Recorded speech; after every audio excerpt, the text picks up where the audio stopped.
twin soul and a sharp mind, Dolly Parton was the American dream in a wig and high heels. Your beauty is beyond compare. With a voice that could cut through a smoky bar or a broken heart, Jolene became one of the best-selling songs of all time. Are you offended by the dumb blonde jokes? No, why would I be offended by dumb blonde jokes?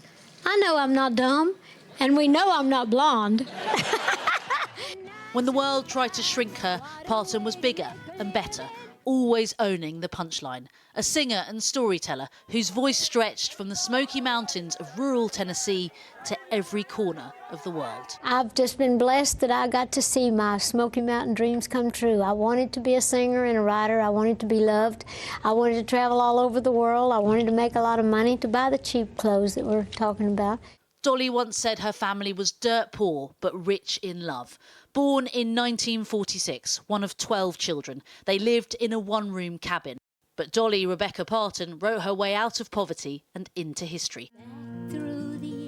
Dolly Parton never forgot her roots, focusing on children's education and donating millions of books to kids in the US and UK throughout her life. A lot of problems in my own family, with different family members not being able to read nor write because they were poor and they had to go to work before they got to school.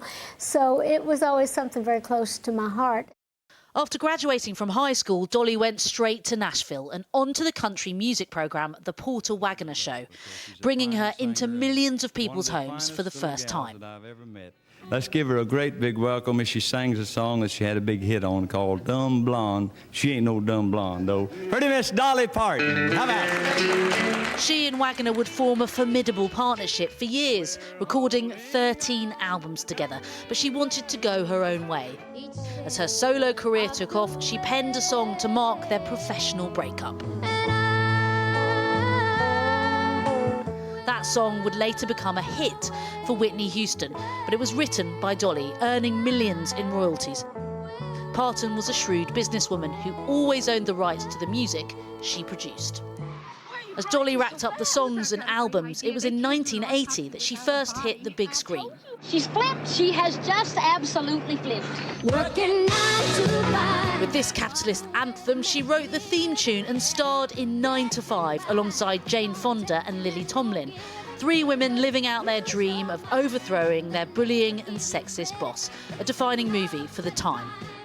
It was a feminist film alongside 2 political actors, but Dolly was always very careful to be apolitical, knowing that her country music base wouldn't love the left-leaning politics of Fonda and Tomlin.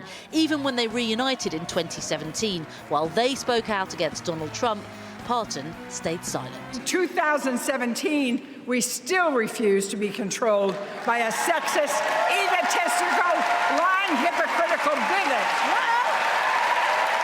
Not playing politics was a clever business move from a woman who was more than just a talented writer and singer. She was a philanthropist. Her Dollywood amusement park was her gift to the community, not only employing people in her native Tennessee, but offering to pay for the theme park staff to pursue college degrees. And during the pandemic, Dolly Parton not only donated her lyrics, but $1 million towards the Moderna vaccine. Vaccine, vaccine, vaccine, vaccine. I'm begging of you, please don't hesitate. When Dolly sings, millions listen, delivering this iconic set at Glastonbury in 2014. Jolene, Jolene, Jolene, Jolene. Dolly Parton was a woman prepared for all eventualities. She always slept in her makeup just in case of emergencies. In California with all the earthquakes, I always leave my makeup on at night, and I leave a wig on a lamppost or somewhere nearby, so in case I have to be rushed out in the street and the news are there. She once joked, it took a lot of money to look this cheap, but in truth, it took a lot of talent to be Dolly Parton. My whole life has been a blessing. I've loved it. I've had my hard times, I've had my ups and downs, but all in all, I wouldn't change a thing. Thank you. Dolly Parton. Well, I'm joined now by Jean Jordan, who's director of the British Country Music Association. Jean, are you with us? Can you hear us, Jean? With you. Can you see me? I can see you. Yes, you're fiddling with your... Oops, now you're upside down, Jean. Put it back to where it was. There we go. OK, you sit back. OK, thank you very much for doing this. Dolly would not have approved of the computer. Now, listen, You can take the woman out of Tennessee, but you can't take the Tennessee out of the woman. That's right, isn't it, for Dolly Parton? That's right, all the way through, yes. And so for you, what was her magic? Well, if I could do that, I would bottle it.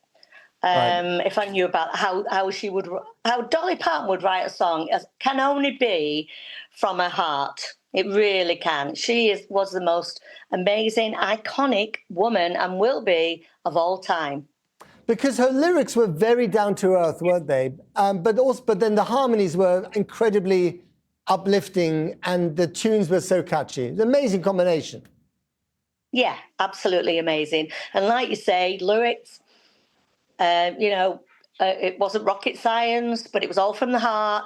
And like you say, very, very catchy lyrics, especially when you've got, 9 to 5, the iconic 9 to 5. My favourite song, which is yours? I would say I Will Always Love You. Okay. All right. Well, we can argue over that. Just one other one. I mean, we saw her there, not being political. When she appeared on the stage, there were others that were very political. She decided not to be. I guess she knew that her audience was both Republican and Democrat. It cut across political lines. You can't get involved in things like that. And she knew that. She was an amazing businesswoman, as well as an iconic artist.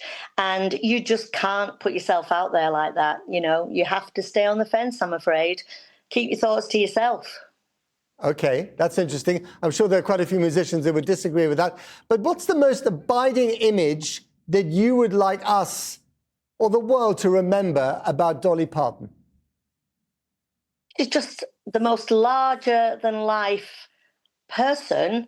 And I've been asked before today, will there be another person like Dolly Parton? And I said, no, I don't think there ever will be. And I think if there was, it would have happened before now, in 60 years, Got to leave it there. Gene Jones, thank you very much indeed.